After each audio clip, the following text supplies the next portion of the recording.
प्रलय कारण का पर्व चल रहा है और क्रम से जो हम आपको कभी बीच में गायब भी हो जाता है, लेकिन कोई कोई भावनाओं के बारे में बताते हैं। शक्तितः तपो भावना के बारे में आपको जानना है कि शक्ति के अनुसार तपस्या करना। ऐसा नहीं है कि आप लोग तपस्या नहीं करते, सब तपस्या करते हैं। अष्टमी चतुर्दशी को कुछ ना कुछ त्याग करते हैं, कोई उपवास करते हैं, कोई एकासन करते हैं।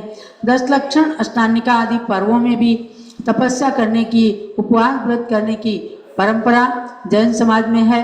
तो बाह्य तप के द्वारा अंतरंग तप को वृद्धिंगत करने के लिए तपस्या की जाती है। तपस्या व्रत करने को भी कहते हैं। तो एक छोटा सा उदाहरण मैं आपको बताती हूँ कि एक बार हस्तिनापुर में राजा अशोक और उनकी रानी रोहिणी रहा करते थे। 7 मंजिले महल पर, 7 मंजिले महल के ऊपर बैठ करके एक दिन मनोविनोद कर रहे थे और रोहिणी महादेवी जो उनकी महारानी थी, उनके 8 पुत्र और 4 पुत्रियां थीं। एक दिन जब वो मनोविनोद कर रहे थे, गोद में रोहिणी का छोटा बालक लोकपाल खेल रहा था। अब क्या होता है कि उसी समय रोहिणी ने ऊपर से झांकते हुए देखा कि सड़क पर बहुत सारी महिलाएं छाती पीट पीट करके, कोई एक हाथ में उनके बच्चा है और छाती कूट कूट करके रोती पीटती चिल्ला चिल्ला करती हुई और आगे जा रही हैं। उसे कुछ समझ में नहीं आया। पास में बसंत तिलका नाम की धाय बैठी हुई थी। रोहिणी ने उस धाय से पूछा, हे माँ, नृत्य कला में विशारद अनेक प्रकार के लोगों से हमने गुरु से नृत्य सीखे हैं, ये कौन सा नृत्य कर रही हैं, ये मुझे नहीं मालूम है। तो उस धाय ने कहा कि बेटी ये नृत्य नहीं कर रही हैं, ये लोग रो रही हैं। बोले रोना क्या होता है माता? उन्होंने कहा कि इनको पुत्र शोक हुआ है इसलिए ये रुदन कर रही हैं। तो बोले शोक क्या है, रुदन क्या है? तो धाय कहती है कि ये आपको अभिमान, धन मद हो गया है, राज मद हो गया है, इसलिए आप किसी के कष्ट का अनुमान भी नहीं लगा पा रही हैं। तो रोहिणी कहती है कि हे धाय माता, मैं सच कहती हूँ कि मैंने जितनी कलाएं सीखी हैं, जितने नृत्य सीखे हैं, जितने नाटक सीखे हैं, देखे हैं, किए हैं, उनमें कोई भी ऐसा हमने आज तक नहीं देखा, नहीं किया है। तो आप सही सही बताओ, मुझे कोई अहंकार नहीं है। राजा ये सब देख रहे थे। तो राजा अशोक कहते अभी मैं तुम्हें बताता हूँ कि क्या है। शोक, दुख, रोना कुछ नहीं जानती और उसके गोद से लोकपाल बालक को लिया और 7वें मंजिल की छत से उसे डाल दिया नीचे। उसे पता नहीं है कि किस लिए डाला है नीचे। एकदम छत से नीचे देखती है तो देखती है कि एक अशोक वृक्ष के नीचे सिंहासन है, उस पर मेरा बेटा बैठा है, दोनों तरफ से उसकी चमर ढुराए जा रहे हैं। राजा ने भी देखा, उन्हें तो सोचा था गिरते ही मर जाएगा। ऐसा देखा तो एकदम आश्चर्यचकित है कि आखिर क्या बात है, हमारी रानी को इतना पता ही नहीं और इसको पता लगाने के लिए मैंने बालक को नीचे छोड़ा तो भी इसके कौन से पुण्य का उदय है। तब उन्होंने, जब वो नहीं समझा पाए तो एक दिन वे जिन मंदिर में जाते हैं और वहाँ पर एक मुनिराज आए हुए होते हैं, उनसे दर्शन करके फिर पूछते हैं, महाराज ये बताओ कि मेरी रानी ने ऐसा ऐसा किया और इसको किसी तरह से दुख, शोक, रोना ये सब कुछ पता ही नहीं है, जबकि मैंने 7 मंजिल नीचे पुत्र को डाल दिया।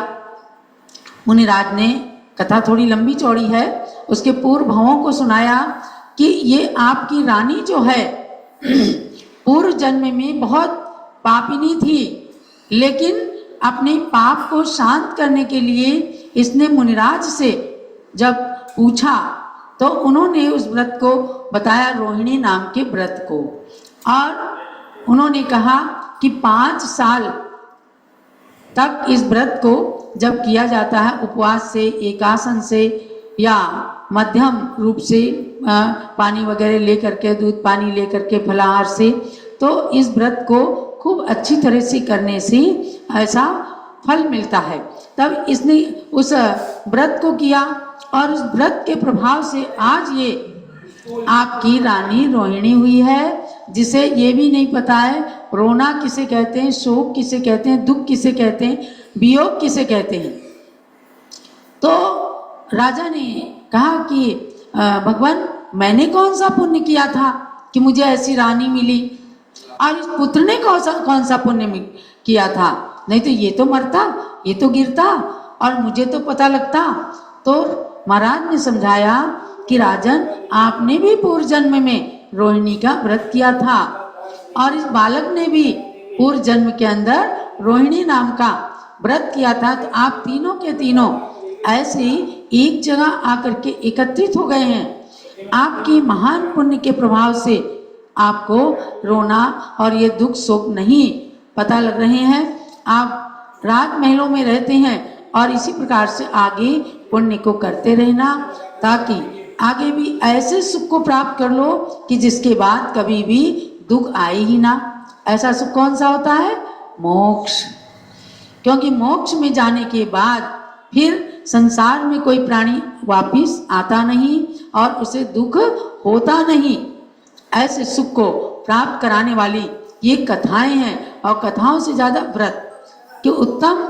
आज जो शक्तितः तपोभावना के बारे में जब मैं बता रही हूँ कि शक्ति के अनुसार छोटा मोटा भी तप करते हैं। अब इसमें क्या है, रोहिणी व्रत 27 दिन में एक बार आता है। जब आकाश में रोहिणी नक्षत्र उदित होता है, उस दिन को ज्योतिषी लोग बताते हैं, पंचांग के अंदर लिखा हुआ होता है, उसी के अनुसार रोहिणी व्रत उस दिन करते हैं और वासुपूज्य भगवान की पूजा करते हैं। ज्ञानमती माता ने बड़ी सुंदर पूजा लिखी है। वरहस्तिनापुरी नरेश जो अशोक था, उसकी प्रिया थी रोहिणी जिसको न शोक था। हम लोग भी जब व्रत करते थे तो इस पूजन को किया करते थे। आज भी बहुत सारे लोग इस पूजन को करते हैं। तो महानुभाव, ऐसे व्रतों को करने की परंपरा रहती है। ये व्रत ही तपस्या कहलाते हैं। और 27 दिन में कोई बहुत ज़्यादा बात नहीं, महीने में एक व्रत हुआ। जिसकी शक्ति है तो वो उपवास से करे, नहीं एक आसन से कर लें।